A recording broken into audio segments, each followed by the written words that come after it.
Ada yang bisa sebutkan tema kita pada malam hari ini itu apa? Aku, Kak. Oke, silakan. Tema coaching kita malam ini yakni how to make a good motivation letter. Oke, good. Terima kasih. Jadi benar banget, tema kita pada malam hari ini adalah how to make a good motivation letter. Nah, pemateri kita ada yang tahu siapa ya? Ayo. Tahu, Kak? Siapa, ayo? Kak Gresica Bunga, Kak.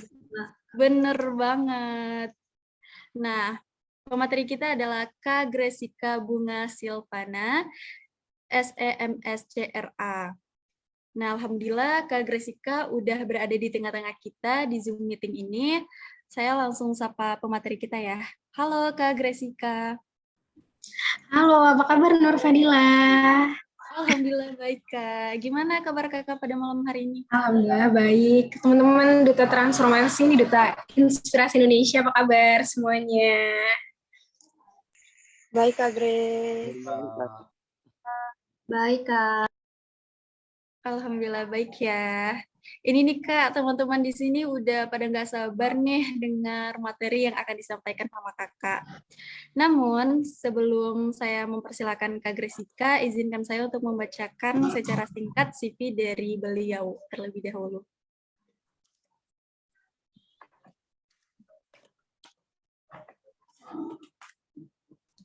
Jadi pemateri kita pada malam hari ini bernama lengkap Gresica Bunga Silvana. Beliau lahir di Sleman pada tanggal 9 Oktober tahun 1991. Beliau berjenis kelamin perempuan dan bernegara di Indonesia. Untuk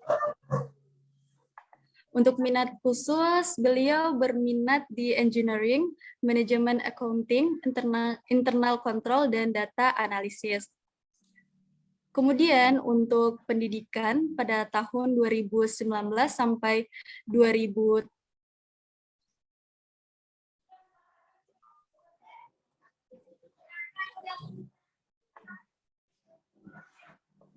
Maaf.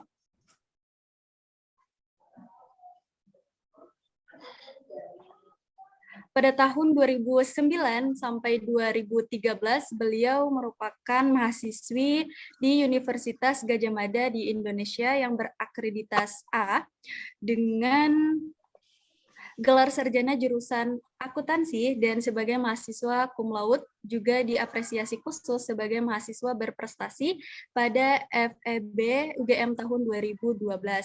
Kemudian sebagai Ratu Kampus pada program Magister Sains di Universitas Kota New York, bidang manajemen risiko yang juga merupakan mahasiswa cum laude.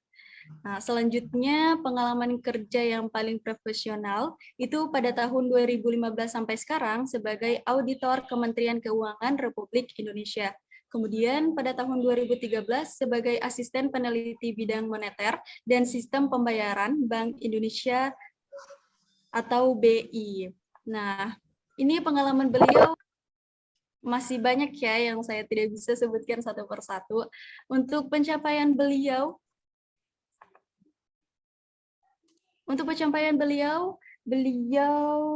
mencapai the cheapest idea Itjen Kementerian Keuangan Innovation Awards pada tahun 2016, menjadi first winner mahasiswa berprestasi, the most outstanding student, faculty level, business and fakultas ekonomi, Universitas Gadjah Mada pada tahun 2012. Menjadi Duta Parlemen Muda Indonesia, Indonesia Future Leaders pada tahun 2012, menjadi Parlemen Remaja DPR Republik Indonesia pada tahun 2011, menjadi second winner Indonesia Accounting Competition University of Indonesia pada tahun 2011. Juga menjadi Vice Director of Research and Studies PPI Dunia pada tahun 2020 sampai 2021. Menjadi CEO founder Infinite Audit, dan menjadi Vice Chairman Activity Department of Alumnus Komunitas Alumni Amerika Serikat. Dan di sini masih banyak lagi nih prestasi yang diraih oleh beliau. Oke, beliau juga merupakan seorang penulis. Nah, beliau menulis buku Indonesia Emas, Hukum, HAM, dan Pemerintahan itu terbit bukunya pada tahun 2021. Beliau juga merupakan seorang penulis buku Speed Recovery, UMKM Hack, dan bukunya terbit pada tahun 2020. Juga seorang penulis buku, bukunya terbit pada tahun 2019. Juga penulis buku yang berjudul Negeri Melawan Korupsi, dan bukunya itu terbit tahun 2012.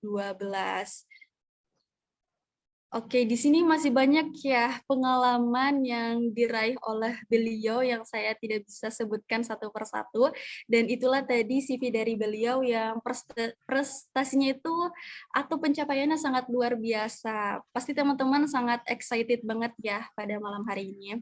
Tanpa berlama-lama lagi, langsung saja saya persilakan kepada Kak Gresika untuk membawakan coaching kita pada malam hari ini. Terima kasih banyak. Aku manggilnya apa nih? Nur atau Dilan? Fadila aja, Kak. Fadila ya. Terima kasih banyak ya Fadila. Teman-teman senang banget bisa ketemu nih sama para Duta Inspirasi Indonesia. Ini dari Sabang sampai Merauke ya. Kayaknya ada yang dari Kalimantan Tengah, ada Uli, ada Rani, ada yang dari Lampung, ada Elis, ada dari Sumatera Utara, Mutia, Wayan, pasti dari Bali ya. Dan banyak banget. Oke, terima kasih banyak. Dan teman-teman salam kenal, silahkan dipanggil Bunga aja. Aku pengennya kita bisa jadi apa ya? Ini ya sesi yang penuh kehangatan keluarga aja gitu. Jadi kita nggak usah formal-formal banget. Dan aku nanti insya Allah ada satu hadiah buku dari PPI Dunia, buku yang kebetulan aku tulis sendiri juga kemarin bareng beberapa diaspora pelajar gitu di Eropa dan dari Amerika. Nanti mungkin aku akan pilih random kali ya. Nanti teman-teman bisa ini aja, bisa apa? Posting di Instagram Story, lalu tag Kemenpora, tag @dutainspirasi.indonesia, sama tag @gresika.bunga. Nanti biar aku bisa lihat juga siapa yang kirim gitu ya. Nanti insya Allah aku DM kali ya, siapa yang dapat gitu. Atau nanti aku titip ke Ciara, bisa kali ya. Oke, gimana teman-teman kabarnya? Ini udah hari keberapa pelatihan nih? Alhamdulillah baik, Kak. Coaching ketiga, Kak. Coaching ketiga ya, oke. Nah, seru ya, mudah-mudahan. Teman-teman, ini aku tuh kayak hadir di rumah lama gitu. Sekarang tahun 2022. 10 tahun yang lalu, 2012, itu aku kayak teman-teman nih, tapi dulu belum ada Zoom ya.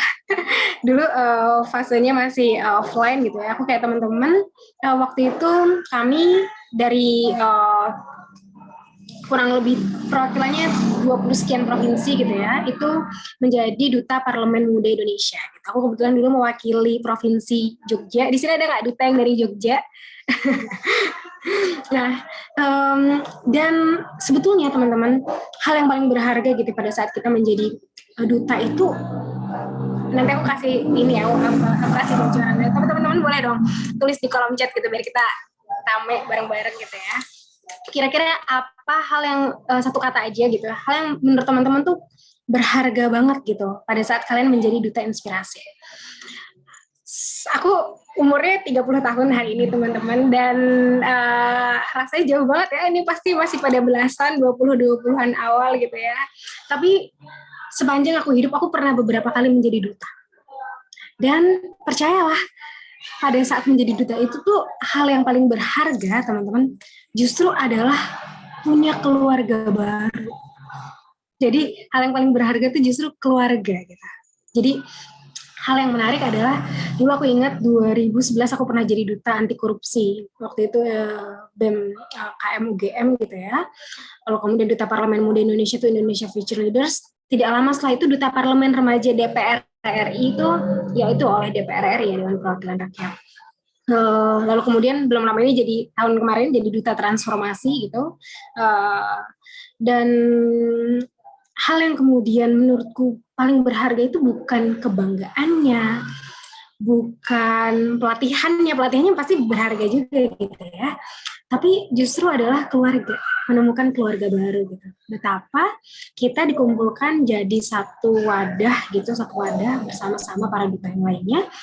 Dan kemudian karena mengikuti pelatihan dalam jangka waktu yang cukup panjang gitu, akhirnya dekat dan akhirnya jadi support system. Pasti sering banget ya dengar ya betapa sebenarnya support system itu tuh mempengaruhi kesuksesan kita, mempengaruhi mental health kita, mempengaruhi positivity lah ya, the vibes gitu of our life gitu. Nah, betapa nanti pada saat teman-teman selesai jadi duta-duta ini bukan hanya selesai bisa nulis pernah menjadi duta Inspirasi Indonesia tahun 2022 di CV, lalu kemudian bisa menjual itu untuk bisa dapat beasiswa ke luar negeri gitu misalkan dan segala macam. Itu positive points betul. Tapi hal yang paling penting dulu adalah kita dapat keluarga baru gitu. Kita dapat circle baru yang kemudian kurang lebih biasanya kalau orang yang ikut-ikut kegiatan yang sama, orang-orang yang punya minat yang sama itu kurang lebih dia tuh punya apa ya? Punya vibes dan punya frekuensi yang sama. Jadi ini udah punya teman satu frekuensi gitu. Kadang kalau kita datang ke kelas gitu ya nggak sih, ke kelas kampus, teman-teman sekelas kita tuh macam-macam gitu. Ada yang mungkin orangnya high achiever, ada yang enggak. Tapi pada saat kalian sudah di dalam satu tempat ini yang sama, percayalah vibes-nya tuh nggak jauh beda. Pasti beda ya tiap orang ya, tapi nggak jauh beda gitu. Tapi nggak jauh beda. Lalu kemudian frekuensinya nggak jauh beda. Itu udah bisa dijamin banget gitu. Jadi pada saat kalian masuk ke sini, hal yang kemudian perlu dijaga adalah keluarga kalian ini keluarga Duta Inspirasi ini gitu. Karena nanti 5 tahun, 10 tahun lagi gitu kayak aku ya mungkin dulu Duta Parlemen Muda Indonesia itu 10 tahun yang lalu gitu ya. Udah tua banget ini teman-teman masih muda-muda. Dan tapi kalau misalnya kita bicara tentang kemarin aku kebetulan baru pulang dari Amerika untuk studi di New York gitu. Nah pada saat di sana ada teman yang datang gitu sama dulu duta juga gitu. Lalu kemudian ketemu tuh kayak ketemu saudara aja gitu. Jadi kayak itu tuh hal yang menurutku justru jauh lebih mahal gitu. Jauh lebih mahal dan nggak bernilai karena semakin dewasa nanti pertemanan kita biasanya akan semakin sempit. Temannya banyak banget gitu ya, kenalannya banyak banget gitu. Cuma yang kemudian benar-benar bisa masuk ke circle kita itu semakin kecil. Quality circle lebih kecil lagi gitu ya. Dan relatively same frequent friends gitu tuh lebih sedikit lagi. Dan ini beruntung banget teman-teman punya hal ini gitu. Oke, dan aku mau mungkin sebelum aku mulai gitu ya, ini aku mau setel sedikit video. Wait, ini kelihatannya kok tidak bisa ya. Sedikit video ini kayak kemarin pas aku studi di Amerika Serikat, biar mungkin kita kayak, buat apa sih sebenarnya kita bikin motivation letter capek-capek gitu nulis, what's for? Sebentar ya, kalian bisa, kalau nggak bisa ya sudah. Wait.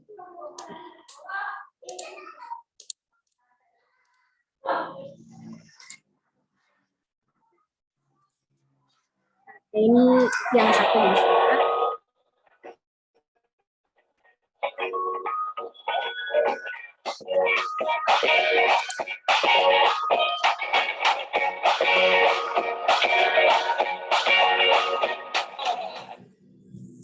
Ini sebenarnya ada 2 video tapi kayak I'm not really sure yang satunya kebuka atau enggak. Oke, kita langsung aja ya teman-teman. Jadi sekarang aku mau minta tolong teman-teman semuanya, aku boleh nggak sih jadi bagian dari keluarga teman-teman juga gitu ya di Duta Inspirasi? Mudah-mudahan boleh ya. Jadi aku manggilnya adik-adik ya kalau boleh ya. Nah, jadi aku minta adik-adik aku sekarang ambil pulpen satu, nggak ada pulpen nih kayak pensil, nggak apa-apa. Atau kalau nggak ada, Kak, aku boleh nggak sih nulis di tab gitu, boleh banget. Ambil silahkan ya, kasih waktu 10 detik. Hitung mundur ya. 10, 9, 8, 7, 6, 5, 4, 3, 2, 1. Oke, udah dapat semua ya. I assume udah. Nah sekarang ambil buku atau kertas 1 lembar atau apapun itu yang bisa buat nulis. Siapa yang udah punya coba diangkat. Mostly udah ya. Ada beberapa yang belum, aku kasih tambahin 5 detik deh. 5, 4, 3, 2, 1. Oke, all set ya. Nah, sekarang kita mau jalan-jalan di sesi malam ini, teman-teman. Dan aku sebelumnya mau cerita gitu ya. Jadi sebetulnya buat apa sih kita tuh nulis motivation letter? Buat apa? Teman-teman, ada nggak di sini yang punya cita-cita untuk ambil S2 atau S3 di Inggris, di Amerika, Prancis, Jerman, mana lagi nih? Singapura, Australia. Oh, ada yang mau ke Jepang, mau ke negara mana gitu. Bisa diaminin dulu, ada yang mau ke Yale. Ada nggak nih yang mau ke New York gitu, sama kayak aku kemarin ke Amerika, adakah? US ada ya ternyata ya, Inggris sama ya teman-teman, apapun gitu ya, negaranya banyak banget tadi. Ada yang mau ke Eropa tadi banyak juga, ada yang Inggris, Paris, segala macam banyak banget. Inggris yang di Amerika juga tadi banyak ya, ada yang pengen ke East Coast gitu ya, New York, Boston, Harvard tuh di East Coast gitu.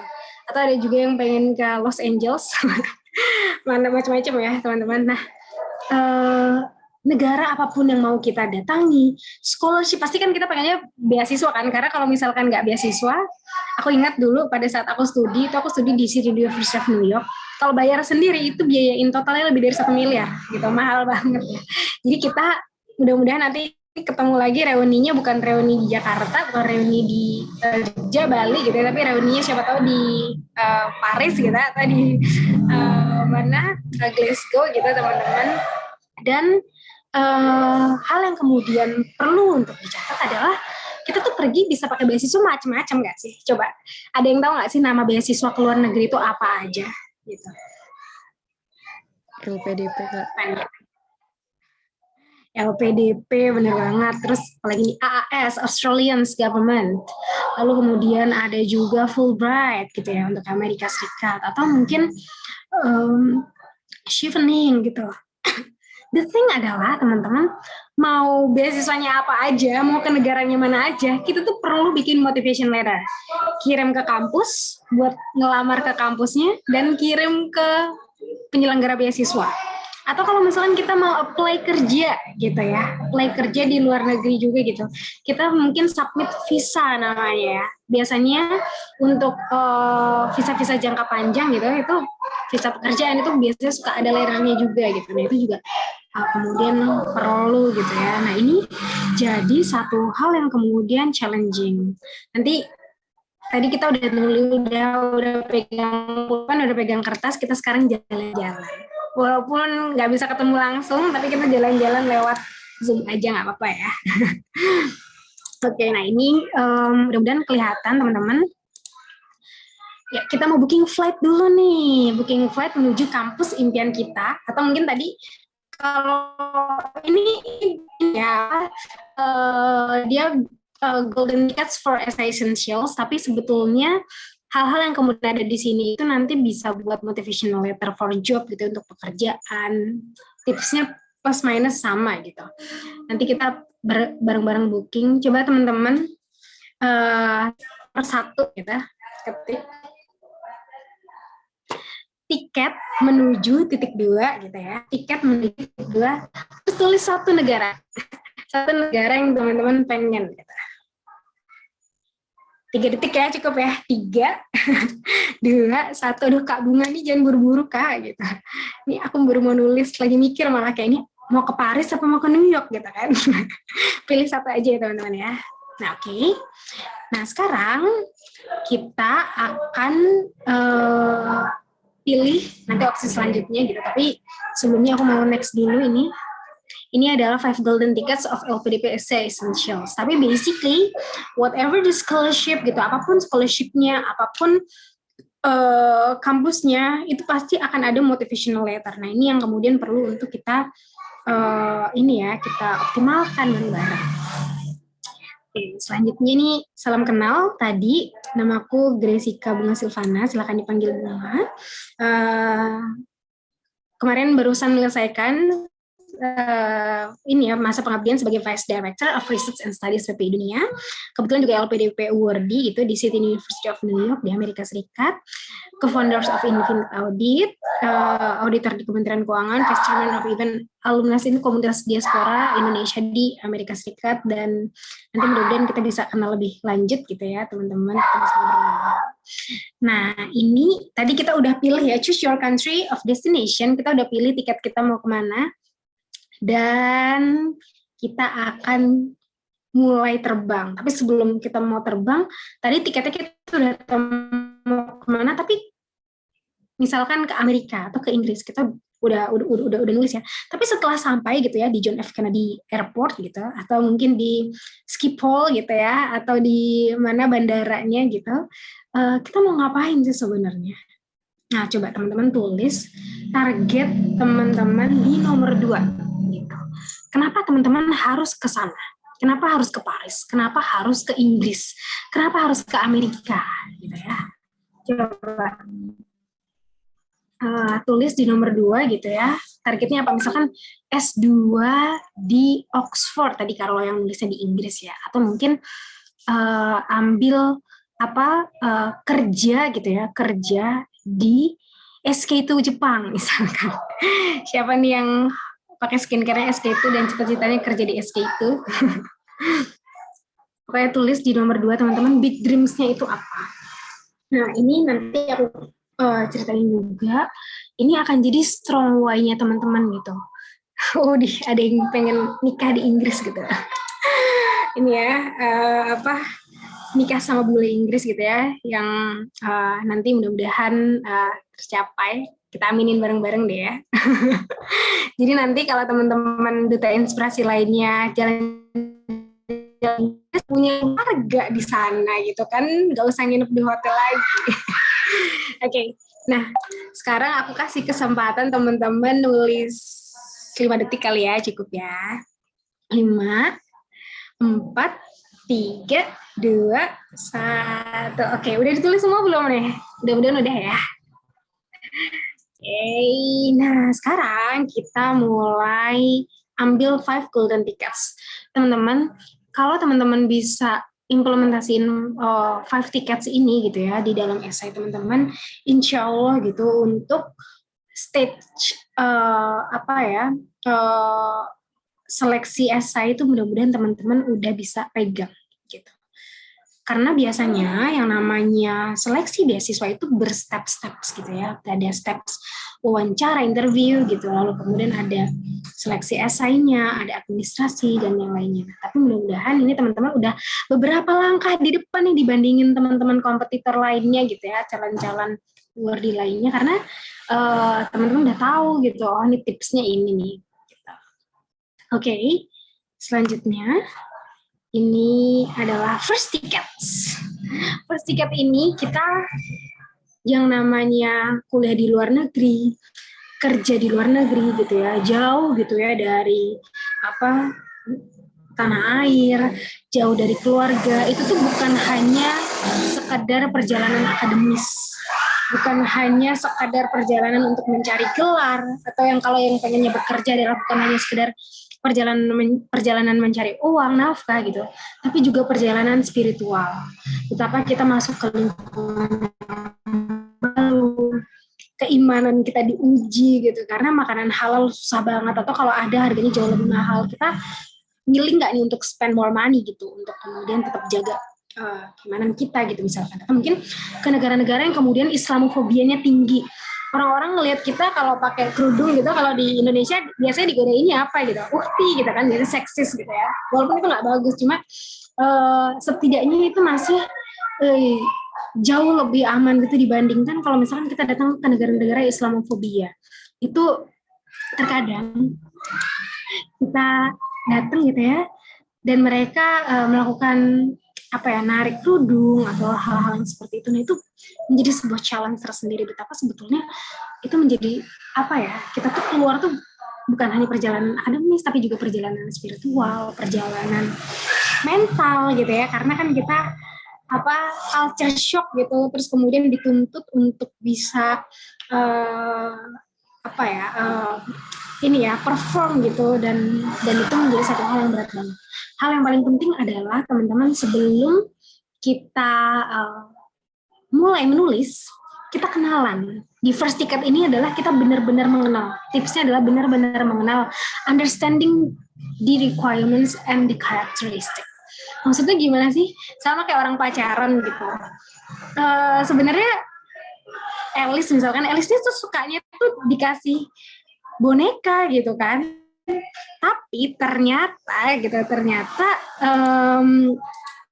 siapa nih, Gilang gitu misalkan. Tapi Gilang tuh ngasihnya coklat gitu. Elisnya suka aja, tapi dia akan jauh lebih suka kalau dikasihnya adalah hal yang dia suka. Sama kayak love language, pernah dengar nggak teman-teman? Kalau orang yang love language-nya adalah quality time, dia pada saat dilayanin senang-senang aja gitu. Cuma tidak akan seoptimal pada saat dikasih experience bareng-bareng yang kemudian itu jadi quality time-nya pasangan itu gitu ya. Atau mungkin kalau yang love language-nya adalah pemberian hadiah dan segala macam, itu pasti ya kalau dikasih perhatian senang-senang aja, cuma dia lebih senang kalau dikasihnya dalam bentuknya kado dan segala macam.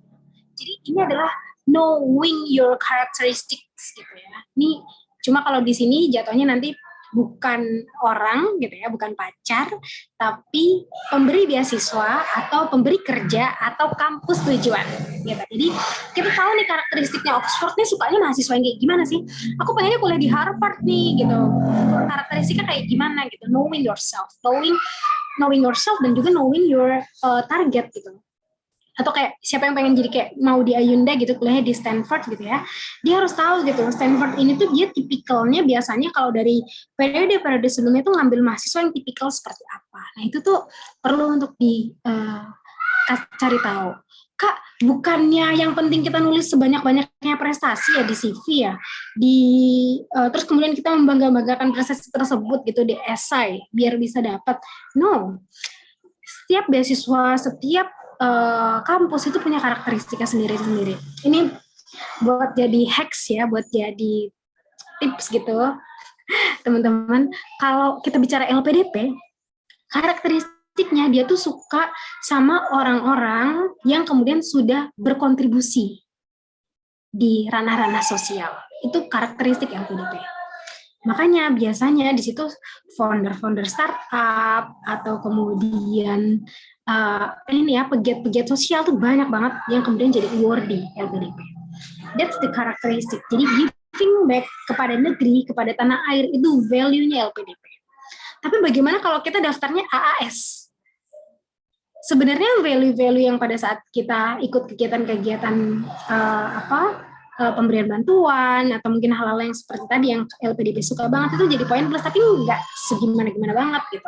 Kalau AS sukanya biasanya lebih ke yang profesional, lalu kemudian sama seperti Fulbright gitu ya, punya networking luas kayak gitu-gitu. Nah itu tuh karakteristik yang kemudian perlu kita tahu. Jadi nanti pada saat kita nulis esai kita tahu apa yang kita tonjolkan gitu ya, apa yang kita optimalkan gitu. Jadi love language-nya dapat nih sama si calon gebetan ini gitu. Karena kan kita kan bersaing banget sama ribuan orang lainnya ya. Sama bukan cuma 10-20 orang, tapi sama ribuan orang lainnya calon awardee yang pasti mereka juga punya prestasi banyak. Yang pasti mereka juga punya pengalaman banyak gitu kan. Nah, gimana caranya nih biar winning the scholarship? Gimana caranya biar kita tuh dapat gitu, biar kita bisa menangin tanda kutip memenangkan beasiswa tersebut gitu, atau memenangkan peluang kerja tersebut gitu, atau memenangkan kampus tersebut gitu. Nah, ini apapun bentuk beasiswanya teman-teman, ini adalah struktur yang wajib untuk dituliskan.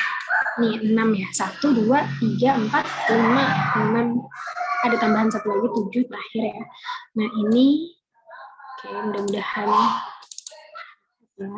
Nah, ini adalah teman-teman tulis describe diri teman-teman itu dalam 1 atau maksimal 2 kalimat. 1 atau maksimal 2 kalimat. Kak, 3 kalimat boleh nggak sih? Sebisa mungkin jangan. 2 kalimat max gitu ya. deskripsikan diri kita. Diri kita ini tuh jangan bilang gini, saya lahir di kota Yogyakarta pada tahun segini dengan apa gitu dan segala macam. Tapi langsung background yang kuat gitu terkait diri kita. Jadi kita, karena yang namanya essay scholarship itu teman-teman, yang namanya pembaca esai itu bukan cuma ngebaca 1, 2, 3 esai kita doang gitu. Dalam satu hari dia bisa jadi baca 100 esai. Bisa kebayang nggak kalau esai kita panjang, berbelit-belit, dan isinya gitu-gitu aja gitu. Pasti udah keburu kecoret gitu. Karena kalau kita baca banyak itu tuh udah muncul sense ini ya, udah muncul kayak semacam instingnya gitu ya. Ini esainya berbelit-belit nih, esainya ini genuine nih, dan segala macam itu tuh perlu. Nah, ini deskripsikan diri kita dalam max 2 kalimat. Kalau kemudian kita coba cari nih, apa sih sebenarnya key issues-nya itu, key issues yang mau kita solving gitu ya. Nah, ini tuh kita cari, nah ini bisa dalam satu paragraf utuh ya. Jadi kayak misalkan gini, aku tuh daftar beasiswa LPDP misalkan menuju ke City University of New York di Amerika Serikat karena Indonesia sekarang tuh butuh ahli manajemen risiko dan belum ada di Indonesia gitu, sehingga aku butuh untuk kesana dan segala macam. Kenapa perlu? Karena kita perlu untuk memitigasi risiko-risiko ekonomi, keuangan, karena saat ini Indonesia tengah berada di era disrupsi ekonomi misalkan. Padahal peluang kita oke banget untuk bisa jadi negara maju based on datanya McKinsey tahun sekian dan segala macam gitu tuh perlu untuk clear gitu ya teman-teman. Nah ini in detail teman-teman bisa baca gitu karena katanya kalau ngobrol sama generasi muda zaman sekarang gitu nggak boleh didiktein, nggak boleh kasih tahu hal-hal yang bisa dicari di Google gitu ya. Karena mereka bisa nyari sendiri, jadi kayak kita getting practice aja, kita nanti realnya aja bentuknya gimana gitu ya. Nah, tadi first ticket kenalan dan tahu karakteristiknya. Setelah itu tadi tulis berdasarkan tadi itu apapun bentuk esainya plus minus tuh akan seperti itu gitu, strukturnya tadi ada 6. Lalu kemudian this is second tickets. Kita perlu menulis satu hal yang powerful, teman-teman. Powerful nih gimana sih contohnya gitu ya. Di sini ada quotes-nya gitu, persuasive phrases and sentences gitu. All words are equal, but some words are more equal than others. Maksudnya gimana sih, Kak?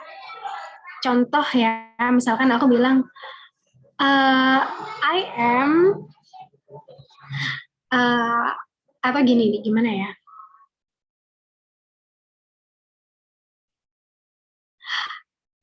I love statistics, misalkan gitu ya. Aku tuh suka statistik gitu. Apa yang coba nanti teman-teman pilih ya. Opsi pertama adalah kalimatnya I love statistics. Lalu kemudian opsi yang kedua adalah I do incredibly love statistics. Mana yang lebih kuat gitu dari nomor 1 dan nomor 2 tadi statementnya. Statement yang kedua ya teman-teman ya, benar banget. Padahal intinya mah sama aja. Dia cuma mau ngasih tahu bahwa aku ini mau ngambil jurusan statistik karena aku suka statistik gitu. Tapi pada saat diksi yang dipilih beda, energi yang nyampe ke pembaca beda. Dan ini tuh juga bisa jadi tips interview teman-teman. Gimana nih maksudnya? Jadi pada saat kita interview scholarship gitu ya, nanti pada saat kita ngomong tuh kita juga kayak memilih-milih diksi kayak gitu tuh juga penting gitu ya. Jadi pada saat kita memilih gitu kayak I extremely motivated by apa gitu tuh beda sama kayak I'm very motivated by apa. Nah itu tuh pemilihan kata-kata yang kayak gitu tuh menjadi penting. Nah milihnya di mana Kak? Teman-teman googling. Aku nggak akan go to detail gitu ya, tapi teman-teman bisa googling 100 powerful words gitu ya for scholarship gitu. Itu udah akan muncul teman-teman. Ini nggak usah dikasih tahu ke teman-teman lainnya. Nanti biar nggak jadi nggak jadi saingan tambahan. Nggak ada yang bercanda kalau ini. Nanti pokoknya ini teman-teman aku cuma pengen kasih tahu teman-teman beruntung karena bisa jadi banyak banget loh orang-orang yang punya kualitas baik gitu di luar sana yang kemudian tidak punya tidak tahu tips-tips yang seperti ini gitu, sehingga sayang gitu ya. Misalkan kekuatan esainya harusnya bisa 100, itu malah jadi mungkin cuma 90, 80. Karena diksi-diksi yang dipakai tidak optimal. Tingkat yang ketiga adalah convincing.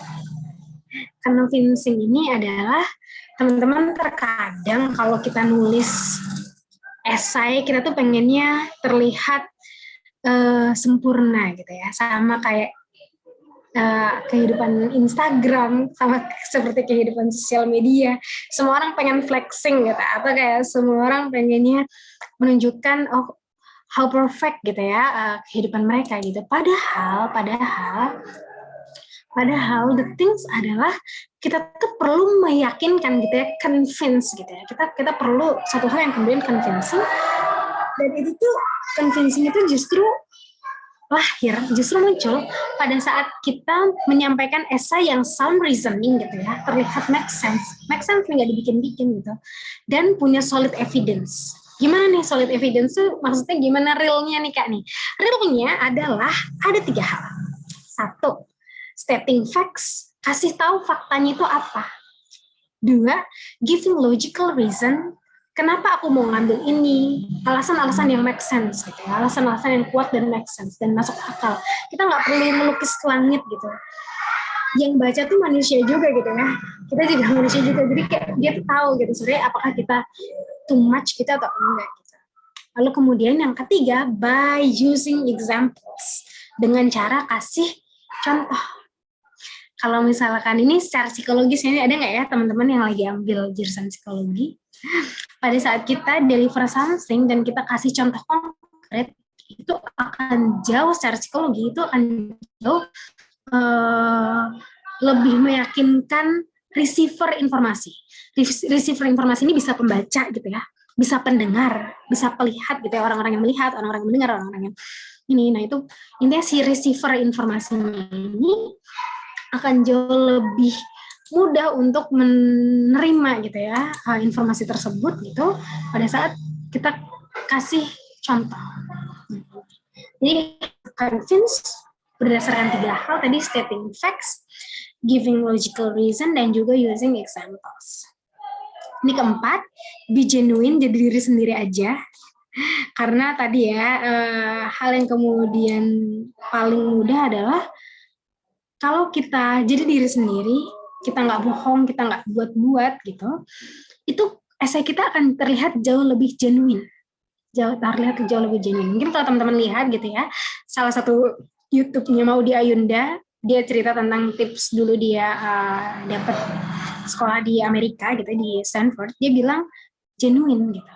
Jadi dia dulu kontemplasi, terus kemudian kontemplasi dia kayak trying to know herself gitu ya, terus menuliskan itu dengan lebih genuine. Ini itu akan memudahkan readers untuk believe ke esai kita, untuk percaya gitu, have getting trust gitu ke esai kita, ke statement kita kalau kita wawancara gitu. Nah ini last but not least adalah do and don'ts gitu ya, yang perlu untuk kita perhatikan. Do-nya think outside the box dan make it personal. Don't exaggerate gitu ya. Kita boleh bangga nih, self esteem ini penting nih, tapi kayak jangan exaggerate, jangan too much gitu. Dan don't selling your sad story. Kayak saya datang dari kota kecil di Jawa Tengah yang kemudian segala macam, itu nggak apa-apa, bagus, tapi yang kemudian di capture bukan kesedihannya. Kita bukan jual kesedihannya gitu ya. Tapi yang kita jual adalah demonstrated mengalami masa sulit dan kita bisa struggle gitu ya menghadapi hal tersebut. That's all. Nah, ini adalah do and don'ts-nya gitu teman-teman, dan ini bisa dipakai bukan cuma buat esai, tapi juga pada saat kita interview.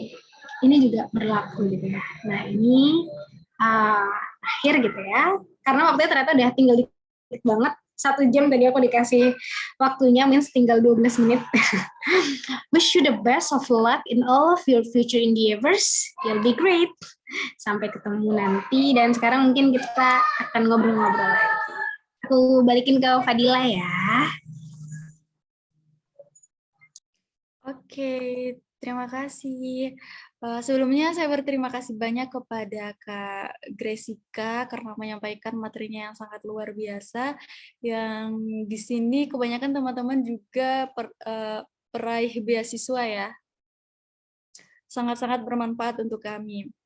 Oke, sekarang kita lanjut ke sesi tanya jawab.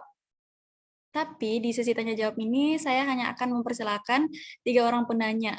Nah, namun jika nanti ada waktu, nanti kami akan tambah penanya sesuai dengan keadaannya nanti.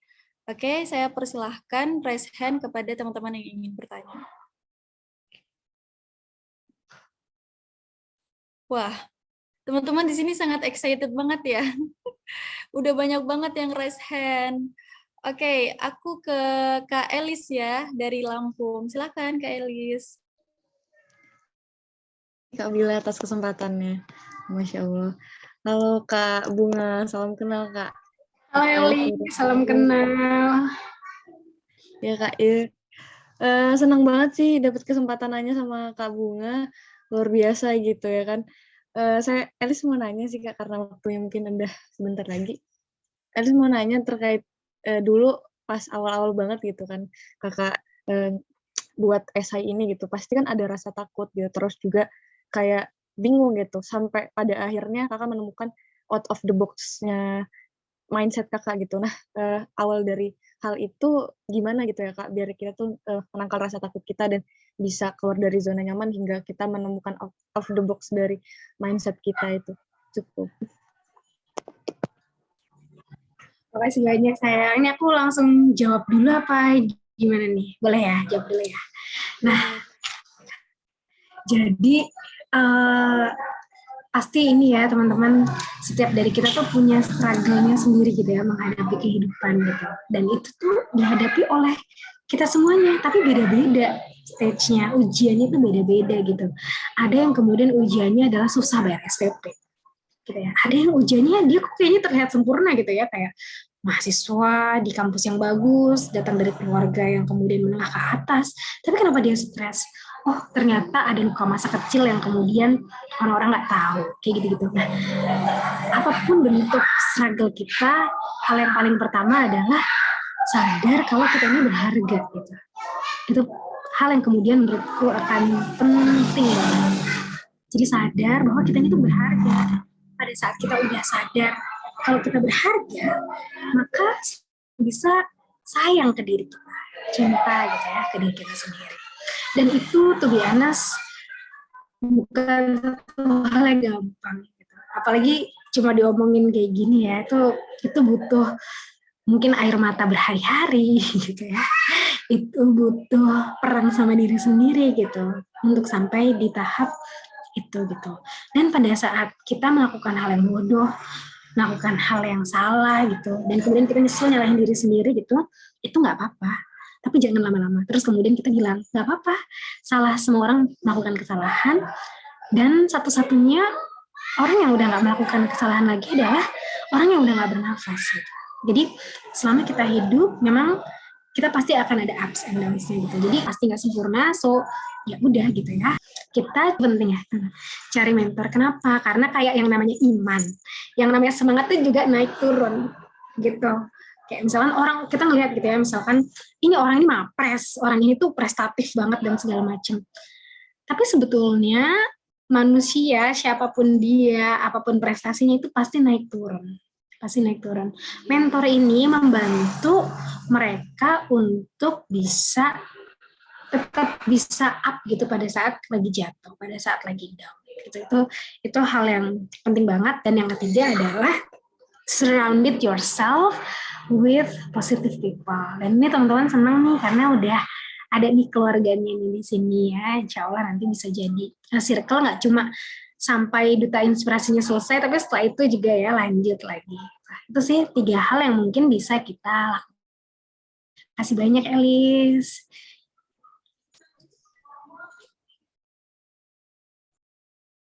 Oke, terima kasih banyak Kak Gressika. Gimana Kak Elis bisa menjawab pertanyaan Kakak?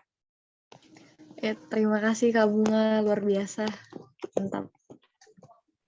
Oke, kita ke pertanyaan kedua. Aku pilih Kak Uli dari Kalteng. Silakan Kak Uli. Halo Kak. Jadi yang jadi pertanyaan tuh Kak, tadi kan ada Kakak bilang banyak orang yang excited banget Kak masalah pengen kuliah ke luar negeri. Tapi itu kan Kak banyak banget orang juga nggak tahu kendala-kendalanya saat berkuliah di luar negeri itu Kak, seperti yang Kakak bilang tadi. Segala kita tuh kayak masalah di agama dan sebagainya Kak. Nah itu tuh tips dan trik biar kita kuat gitu Kak. Kan ibaratnya Kak, untuk pertama kan biasanya orang excited banget nih Kak. Pas sudah menjalaninya kayak, aduh berat banget ternyata kayak gini, terus hampir kayak bikin mau nyerah dan sebagainya gitu Kak. Gimana Kak tipsnya biar ibaratnya kita tuh tetap konsisten sama apa yang sama tujuan kita gitu Kak. Oke.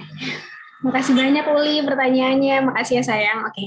Ini aku jawab pakai hal yang praktikal ya. Nggak ngawang-ngawang. Kalau ngawang-ngawang mungkin kayak, ya kita harus menjaga semangat kita demi apa. Tapi nggak, aku nggak mau jawab kayak gitu. Teman-teman, tips pertama, ikut PPI. Ikut Perhimpunan Pelajar Indonesia di negara masing-masing. Nanti kalau Uli udah sampai ke Inggris gitu ya, cari PPI UK. Ikut. Itu tips yang real, yang nyata dan harus diikutin. Kedua, ikut MSA-nya teman-teman. Muslim Student Association, kalau yang Kristen ya cari yang Kristiani Student Association gitu. Kenapa kok kayak gitu? Karena kita ini sekuat apapun kita gitu ya, pada saat kita gandengan tangan sama teman-teman yang senasib gitu ya, itu akan jauh lebih kuat lagi. Dan kita kan nggak punya siapa-siapa gitu ya di sana. Pada saat ada apa-apa, amit-amit zubillah min zalik ya, jangan sampai. Tapi pada saat ada apa-apa, kita bisa bergantung ke siapa? Kita nggak ada orang tua. Mungkin orang tua kita orang kaya gitu di sini. Gampang kok ke Inggris, tinggal datang aja. Tapi apa iya semudah dan secepat itu pada saat kita butuhkan? Enggak juga. The thing pertama adalah ikut Perhimpunan Pelajar Indonesia di sana, dan kemudian ikut MSA-nya gitu ya. Nah itu penting banget.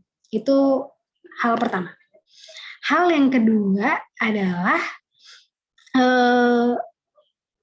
nyiapin hal-hal yang sifatnya ekstra gitu ya. Misalkan sebisa mungkin gitu teman-teman pada saat misalkan pada saat lagi lowong gitu ya, kebutuhannya ternyata sedikit, itu sebisa mungkin punya uang ekstra itu setidaknya 2 bulan. Nah, itu ada gitu tuh penting banget. Kenapa? Itu ibaratnya kalau sekarang lagi ngetren tuh dana darurat gitu ya. Kalau orang yang kemudian dalam rupiah gitu ya punya dana darurat itu, kalau masih single biasanya para financial planner gitu ya itu mensyaratkan 3 bulan. Tapi kalau di luar negeri kita punya uang tersisa 3 bulan di muka gitu kelihatannya agak berat gitu ya, karena biaya hidupnya tinggi banget. Kita nabungnya kelamaan. Setidaknya punya 2 bulan in advance. Kenapa? Bisa jadi nanti scholarship-nya itu ada masalah administrasi segala macam nggak kekirim, kita masih punya pegangan. Kayak gitu-gitu.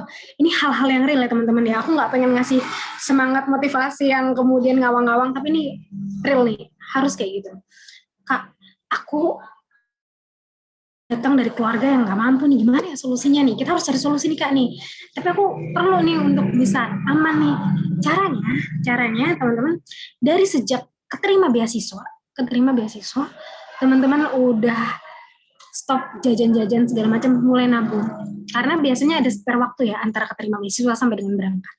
Nah itu kita pakai untuk pegangan gitu. Itu teman-teman, nah itu yang hal kedua gitu ya, yang kemudian menurutku tuh penting banget gitu. Terus hal yang ketiga, kita ini pasti akan mengalami culture shock, pasti akan. Kalau ada orang yang bilang aku nggak culture shock sih, itu bohong ya. Jadi dia pasti culture shock tapi kecil gitu, dikit banget, mungkin hampir nggak terasa gitu. Jadi kayak kita ada orang yang kalau dia lagi batuk ditanya sehat atau nggak, sehat gitu ya, karena dia ngerasa ya batuk ini receh gitu buat dia gitu ya. Ada orang yang baru batuk dikit kayak gimana kamu keadaannya hari ini, aduh nggak enak badan gitu. Jadi kayak penerimaan orang terhadap sesuatu itu beda. Tapi culture shock itu tuh pasti ada gitu ya, walaupun kecil nggak kerasa atau gede kerasa gitu. Culture shock itu pasti ada. The things adalah kita harus tahu dari sebelum berangkat. kira-kira culture shock apa yang akan aku temui pada saat aku datang ke Paris, pada saat aku datang ke New York, karena beda tempat, beda jenis gitu. Aku datang ke Jepang gitu ya, aku datang ke Singapura. Oh, kalau ke Singapura ini culture shock-nya adalah orang-orang ini ambisius banget, terkenal banget kan Singaporeans tuh ambi gitu. Mungkin dia nggak akan mengalami shock dari sisi kedinginan winter gitu, tapi dia akan kaget gitu, orang-orang kok ini ambisius banget gitu. Beda sama mungkin orang-orang Amerika yang dia lebih moderat gitu ya. Tapi mungkin kita kaget pada saat pelajaran statistik, matematika gitu, orang-orang berdebat dan mendebatkan rumus gitu. Yang mana kalau di kultur kita di Indonesia, rumus aja gitu kan, the things adalah kita cuma gimana caranya kita bisa ngikutin rumus itu gitu kan. Kalau di sana nggak, rumus itu didebat gitu. Itu hal-hal yang kemudian apa ya, beda gitu ya secara kultur gitu di kita. Nah, kita mesti sadar, oh ya memang pasti akan ada, dan cari tahu sebanyak-banyaknya, tanya ke senior-senior yang udah di sana duluan, kira-kira shocknya tuh dalam hal apa aja. Nah, itu kita siapin mulai dari seawal mungkin. Itu aja sih, Uli. Makasih ya sayang buat pertanyaannya. Kasih Kak Bunga. Oke, itu tadi jawaban dari Kak Gresika. Gimana Kak Uli? Udah menjawab pertanyaan Kakak? Sudah banget Kak. Jadi sudah bisa Alhamdulillah. nyiapin dari sekarang. Oke, kita ke penanya selanjutnya. Aku pilih yang Putra ya. Aku pilih Kak Gabun dari NTB. Silakan Kak Gabun. Halo Kak, terima kasih Kak Halo Nurmadila dari Gabun. Kak Bunga. Halo Kak Gabun, Kak Gabun, halo Kak Bunga. Grogi. Ya. Izin bertanya nih Kak, untuk kan Kakak udah ngerti Kak Bunga mengenai homesick itu dan cara mengatasinya. Nah, dan juga apakah penting nih Kak untuk yang uji IELTS dan bahasa Inggris itu untuk kita menuju melamar atau mengganti? Oke, terima kasih banyak Gabun pertanyaannya. Gabun, hal yang pertama, aku mau jawab yang pertanyaan pertama, homesick tuh gimana cara ngobatinnya? Homesick itu ngobatinnya adalah, kalau sekarang lebih enak ya, bisa Zoom, bisa video call sama keluarga, tapi terkadang homesick itu nggak cuma tentang kangen banget sama suasana, vibes-nya itu yang kemudian susah didapat. Hal yang, apa yang teman-teman tahu misalkan tentang winter gitu ya, dulu pada saat aku belum menginjakan kaki di New York gitu ya, aku dulu pernah gitu liburan ke luar negeri, terus kemudian datang pada saat winter gitu ya, pada saat salju, tapi kan liburan kan cuma seminggu 2 minggu gitu ya, kita dapat happy-nya doang gitu. Oh, hal yang didapat pada saat winter adalah bisa foto-foto bagus di salju gitu ya kan, bisa bikin reels dan segala macam yang seru dan segala macam. Tapi hal yang mungkin nggak kita tahu tentang winter adalah selama winter tuh ya, tuh 3 bulan itu tuh kita sedikit banget ketemu matahari. Dan itu tuh bikin kita tuh stres. Bahkan ada risetnya ya, Jadi karena kita tuh makhluk tropis gitu ya, kalau kita nggak ketemu matahari tuh, kita tuh tend to be depressed, itu jauh lebih tinggi gitu. Kita akan misalnya depresi gitu tuh lebih mudah gitu. Nah, kebayang pada saat kita pertama kali winter, lalu kemudian di saat yang bersama kita punya tugas kuliah berjibun, tuh stresornya tuh banyak banget gitu ya. Stresor itu adalah faktor-faktor yang kemudian mendukung stres. Gitu. Nah, hal yang kemudian kita kangenin biasanya vibes-nya gitu ya. Homesick itu kita tuh vibes-nya. Dan vibes itu bisa diobatin dengan dapat hal-hal atau karakter gitu ya, yang kemudian mirip gitu sama vibes yang kita kangenin. Kita kangenin sebenarnya sama kota Jakarta nih. Tapi kan susah ya nyari macet di New York gitu kan. Tapi ternyata walaupun nggak nyambung, tapi ini bisa ngobatin tuh adalah kita bisa lebih ngerasa lebih tenang pada saat kita habis makan nasi pakai kecap bango gitu misalkan. Kayak gitu-gitu. Itu hal yang kemudian aku nggak nyambung sih, tapi that's true. Percayalah teman-teman, dulu pada saat aku belum kesana pun aku juga berpikir kayak aku tuh nggak suka sama saus dan sambal, aku nggak suka. Tapi pas di sana aku tuh kayak ngerasa ya Allah gila, ini sambal tuh enak banget gitu ya. Kenapa bisa aku dulu tuh nggak suka gitu. Kayak gitu. Atau the things adalah aku tuh sangat nggak suka sama tahu gitu ya. Aku suka tempe tapi aku nggak suka tahu gitu. Tapi pada saat di New York aku tuh makan tahu tuh udah kayak makan gila, ini harus diabadikan, ini salah satu makanan terenak di dunia ya. Kayak gitu-gitu. Karena sebenarnya yang kita rindukan itu tuh vibes-nya gitu. Dan itu mengobati homesick kita gitu. Itu hal yang kemudian penting banget gitu. Itu mungkin obat-obat homesick. Nanti lalu kemudian hal yang selanjutnya tadi terkait dengan IELTS ya. IELTS, TOEFL, IBT. Nah, itu penting atau enggak? Jawabannya bukan cuma penting teman-teman, itu wajib fardu ain. Itu wajib fardu ain gitu ya. Jadi ini aku mau kasih tahu sekalian apa yang harus disiapin dari sisi bahasa Inggris. Kalau teman-teman mau pergi ke Eropa, Australia, atau beberapa negara di Asia, contohnya Jepang, Korea, segala macam, pilih IELTS. Pilih IELTS untuk yang kemampuan bahasa Inggris. Biasanya negara-negara yang non bahasa Inggris, dia akan menambahkan ada tambahan persyaratan. Kalau misalkan di Jepang, maka harus bisa hiragana, katakana, gitu nggak sih? Atau kalau pengen ke Korea, maka harus bisa juga gitu, kanji-kanji yang di sana dan segala macam. Nah, tapi setidaknya sediakan IELTS. Kalau teman-teman mau ke Amerika, pilih TOEFL. Tapi bukan TOEFL ITP. Nah, ini juga tips ya teman-teman. TOEFL itu ada 2. TOEFL ITP dan TOEFL IBT. Ini aku ketik kali ya. IBT dan ITP. Nah, itu ya 2 hal. TOEFL ITP ini yang skornya itu biasanya skor kamu ayo berapa nih TOEFL-nya? 550, 600. Nah, itu ITP pasti. Karena skor ITP itu 0, bukan 0 malah ya. Nah, start dari sekian gitu sampai dengan 667. Itu TOEFL ITP. Tapi biasanya kalau mau pergi ke luar negeri untuk bisa kuliah, itu syaratnya bukan TOEFL ITP, tapi harus TOEFL IBT. Jadi jangan sampai teman-teman udah belajar tips-tips untuk TOEFL ITP, ikut les TOEFL ITP, ternyata harusnya ikut TOEFL IBT. Kita buang-buang uang, buang-buang waktu. Karena tipsnya beda. Nanti, jadi itu yang teman-teman mesti ini ya. Nah, TOEFL IBT ini skornya biasanya sampai dengan 120-an. Jadi kayak 100 atau 90 itu udah bagus banget ya. 110 itu udah bagus banget ya. Itu adalah TOEFL IBT. Ya, teman-teman. Itu kalau mau ke Amerika biasanya ya. Tapi kalau tadi targetnya adalah Inggris, Paris, siapa yang mau ke sana gitu ya, itu ambillah IELTS gitu. Walaupun sekarang kedua tes tersebut convertible gitu, artinya bisa saling convert.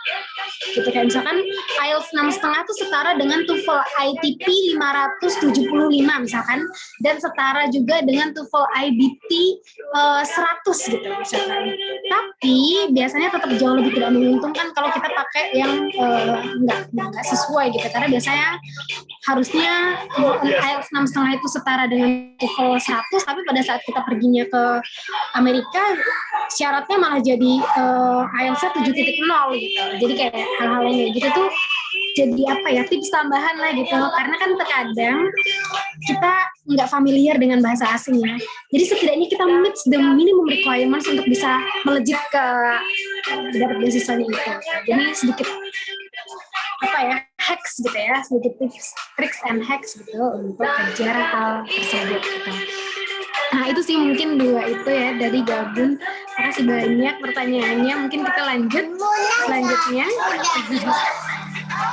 Oke, makasih Kak Grafika. Gimana Kak Gabun menjawab pertanyaan? Alhamdulillah sudah terjawab dengan sempurna. Terima kasih Kak Nurhadi dan Kak Bunga. Ya Gabun.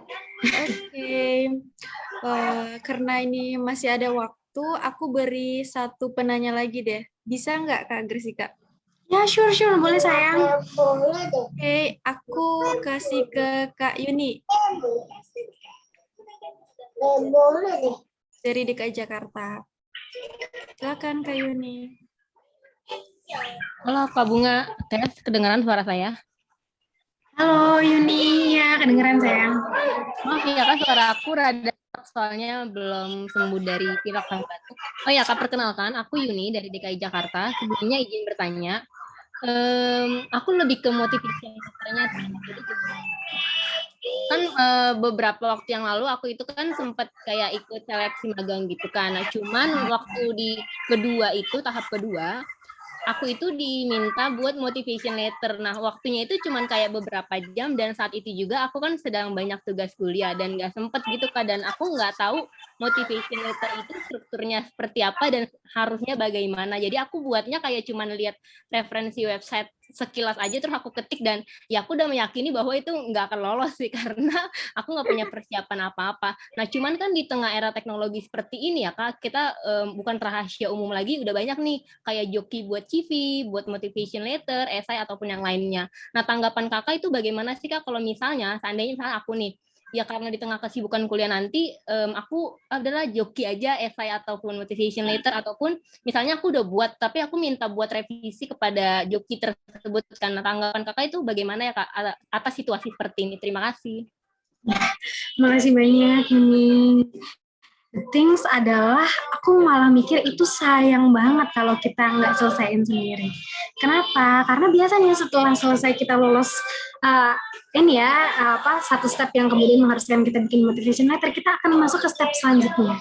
Step selanjutnya ini biasanya bisa interview, bisa FGD gitu ya, macam-macam tergantung pemberi beasiswa atau pemberi kerja. Nah, pada saat kita tidak benar-benar bikin from A to Z motivation letter kita, biasanya kita jadi nggak benar-benar bisa mendeliver dengan semestinya gitu. Misalkan biasanya orang-orang yang jadi interviewer, aku kebetulan ya beberapa kali gitu ya punya pengalaman jadi interviewer, jadi punya pengalaman jadi awardee gitu ya dari sisi yang diinterview, punya pengalaman juga sebagai orang yang menginterview calon ini gitu ya penerima manfaat gitu. Nah, pada saat aku jadi pewawancara gitu, hal yang kemudian menarik, kadang enggak semua orang tuh benar-benar tahu apa yang dia tulis. Dia tahu mungkin ya, cuma kayak enggak benar-benar dapat, enggak benar-benar kenal gitu loh. Nah itu hal yang sayang banget gitu. Padahal sebenarnya kayak kadang aku tuh berpikir ini anak ini tuh potensial banget gitu. Seandainya dia ikut standar minimal aja deh, dia kayak ngejelasin dengan clear gitu apa yang dia tulis tuh kayak aku pasti bakal oke nih, dia kandidat yang pas nih, kita lolosin dia nih gitu. Kayak sayang banget gitu. Itu mungkin hal yang kemudian sayang banget. Tapi tadi mungkin statement yang keduanya ya, tadi terkait gimana kalau kita minta di review gitu, itu sangat oke banget, sangat oke banget. Even kalau bisa, mungkin bukan ke joki ya, tapi lebih ke arah kita cari ke senior kita yang kemudian udah dapat beasiswa itu, udah dapat kerja di situ, atau mungkin kerjanya nggak di situ, tapi ke industri yang sejenis. Misalkan seniorku, aku targetku adalah aku pengen daftar ke McKinsey. Tapi kemudian seniorku nih kerjanya bukan di McKinsey, tapi di PricewaterhouseCoopers. Artinya industrinya sama gitu ya, plus minus. Jadi kita nggak apa-apa, biasanya punya karakteristik yang sama. Dan ini ada ada riset. Biasanya ini bukan tentang motivation letter sih, tapi biasanya dokumen yang kita tulis itu mendekati titik kulminasi optimal. Titik kulminasi optimal itu biasanya ada kayak grafik gitu ya. Jadi pada saat naik itu titik optimal, terus kemudian dia melandai. Nah, biasanya menuju ke titik optimal, karya tulis kita, entah itu dokumen apapun itu ya, entah nota dinas dan segala macam termasuk esai, itu setelah dibaca 3 kali oleh 3 orang berbeda. Jadi kalau bisa nanti kita ngasihnya ke 3 orang yang beda nih, misal. Dan ini di sini enak nih, kayak misalkan Rani gitu, minta tolong Yuni baca dong Yun, atau minta tolong Fauzia bacain dong Fauzia, atau Nicholas. 3 orang, terus kemudian masukan dari Yuni, masukan dari Fauzia, masukan dari Nicholas digabungin gitu sama Rani, ditulis. Itu kalau based on research itu, based on penelitian itu dia ada di titik kulminasi. Karena biasanya reviewer ke-4, ke-5, ke-6 itu pasti akan ada masukan terus kan, akan ada masukan terus. Cuma biasanya kalau mereka tingkat atau level nulisnya sama gitu ya, itu biasanya ya ada aja gitu yang ditambahin, cuma nggak terlalu material. Beda sama orang pertama, orang kedua, orang ketiga ini teman seangkatan, orang keempat atau orang kelima atau orang ketujuhnya ini adalah dosen ya, itu beda karena knowledge-nya kan beda ya, pasti masukan yang ini beda gitu. Tapi pada saat orang yang kita mintakan itu knowledge-nya sama levelnya, itu biasa cukup 3 maksimal tuh udah oke. Itu sayang, makasih banyak. Aku balikin ke Fadia. Oke, terima kasih. Gimana Kak Yuni? Udah menjawab pertanyaan Kakak? Oke, thank you Kak Bunga menjawab sekali. Oke, ini pertanyaan terakhir ya teman-teman, karena waktu juga sudah habis dan mau tengah malam juga, kasihan teman-teman yang waktu Indonesia Tengah. Terima kasih banyak kepada Kak Gresika sudah menjawab pertanyaan teman-teman tadi, dan saya meminta maaf kepada teman-teman yang tidak sempat bertanya. Mungkin teman-teman bisa menyampaikan pertanyaannya lewat sosmed Kak Gresika ya, dengan akun Instagram @gresika.bunga. Oke, selanjutnya mungkin dari Kak Gresika ada closing statement yang bisa disampaikan untuk kita semua. Oke, makasih banyak Fadila. Aku pengen kasihnya mungkin bukan closing statement untuk memotivasi. Aku teman-teman tahu kalau teman-teman ini berharga banget gitu. Berapa orang sih anak-anak muda di luar sana yang kemudian punya kesempatan untuk lulus SMA. Setelah lulus SMA masuk ke bangku kuliah. Berapa orang juga gitu yang di bangku kuliah bisa berprestasi. Dan teman-teman hari ini udah terfilter banyak banget gitu ya nggak sih, tadi filternya udah macam-macam.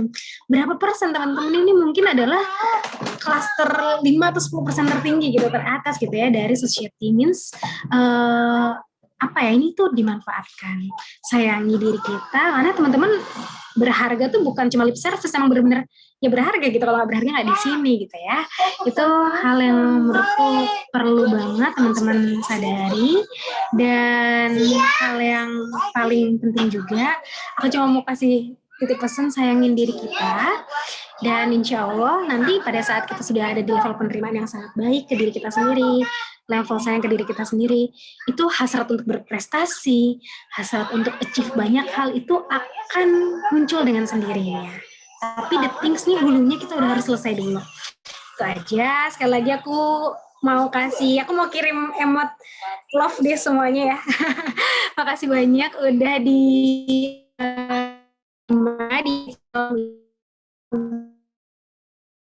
selanjutnya ya teman-teman ya, saling menguatkan. Teman-teman juga senang banget ini bisa punya circle yang oke banget sesama Duta Inspirasi gitu ya, dari berbagai provinsi. Semoga sehat selalu teman-teman. Assalamualaikum warahmatullahi wabarakatuh. Terima kasih Kak Gresika. Mungkin teman-teman bisa love balik deh ke Kak Gresika. Oke. Terakhir, sebelum aku tutup, aku sedikit menyampaikan kesimpulan materi kita pada malam hari ini terkait dengan motivation letter.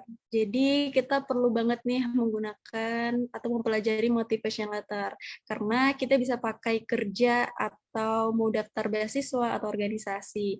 Karena motivation letter itu juga adalah salah satu dokumen yang kerap diminta perusahaan atau organisasi ketika kita mengajukan lamaran tertentu. Biasanya keperluan yang membutuhkan surat motivasi ini juga untuk melamar pekerjaan, beasiswa, hingga mendaftar sebagai volunteer.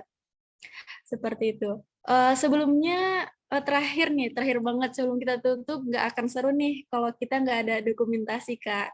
Kita dokumentasi dulu ya. Kepada operator, saya persilahkan untuk mengambil dokumentasinya.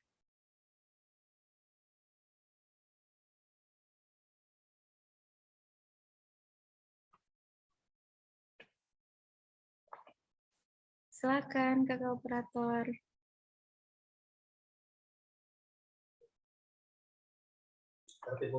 Oke, izin masuk. Kali ini dokumentasi akan aku akan aku pandu. Oke, di sini ada 3 slide. Untuk slide yang pertama, yuk bisa bergaya dulu. 3, 2, 1. Oke, slide yang kedua. 3, 2, 1. Oke, slide yang terakhir. 3, 2, 1. Oke. mau kembalikan lagi ke Kak Fadila. Oke, udah nih. Nggak ada gaya-gaya lagi. Boleh kalau mau gaya? Oke, mau gaya. Ayo, gaya bebas, teman-teman. Oke. Yuk, gaya-gaya. Slide satu lagi ya.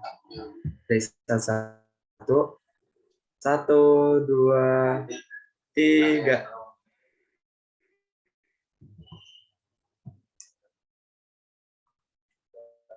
Oke, slide yang kedua. 1, 2.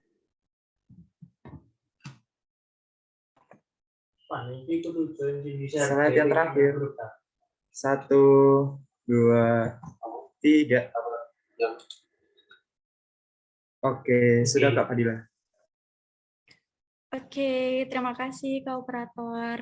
Nah, inilah rangkaian coaching kita pada malam hari ini. Semoga manfaat materinya bisa membekas di pikiran kita dan hati kita. Nah, terakhir, saya thank you untuk Kak Gressika. Mungkin teman-teman bisa ucapin say thank you kepada Kak Gressika. Terima kasih Kak Gressika. Terima kasih banyak teman-teman. Terima kasih Kak. Makasih, Kak.